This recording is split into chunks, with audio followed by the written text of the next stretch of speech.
Hello friends, today we will learn the numerical analysis, which is one of the most important topic in the BTech as well as BSc. So let's see the first topic in the numerical analysis is the solution of algebraic and transcendental equation.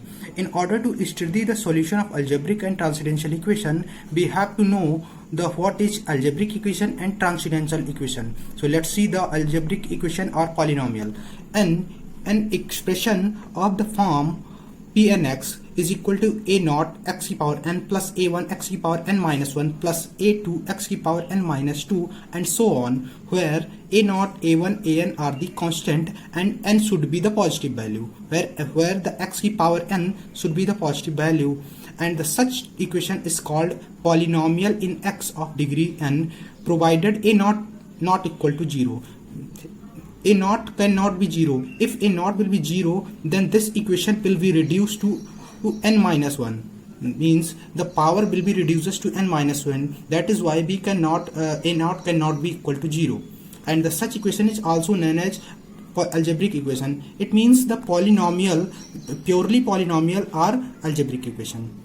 Let's see the some points about the polynomial, and the first point is the value of x which makes Pnx is equal to 0 or root of polynomial. It means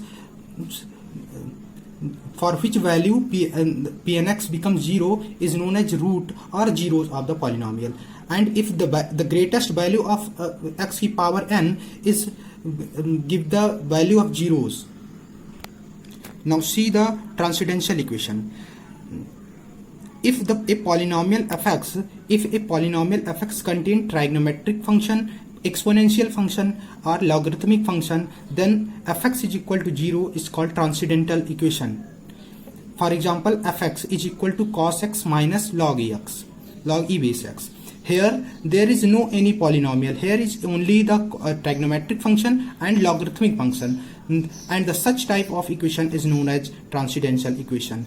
In order to solve the transcendental and algebraic equation, we have to know the basic approach how to solve these equations, and in order to understand this approach, we have to understand this theorem. This theorem is that if two real value of a and b substitute for x in any polynomial Pnx and Pna and Pnb such that the product of Pna and Pnb is less than 0. It means if the Pna and Pnb are in opposite sign, then at least one 0 or odd number of 0 lies between the a and b.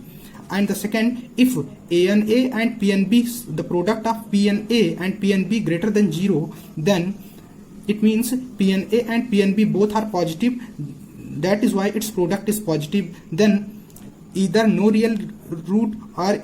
Now let's try to understand the above theorem with an example. So let's take an fx is equal to x to the power 4 minus x minus 10 is equal to 0. Now we will put the value of x is equal to 2 in fx. So f2 is equal to x 2 to the power 4 minus 2 minus 10 is equal to 4, which gives the positive value, and put the x is equal to 1 in f1, then 1 to the power 4 minus 1 minus 10 is equal to minus 10, which is negative, and above is positive. Since both are in the opposite signs, then its product f2 into f1 both are in opposite signs, then its product will be negative.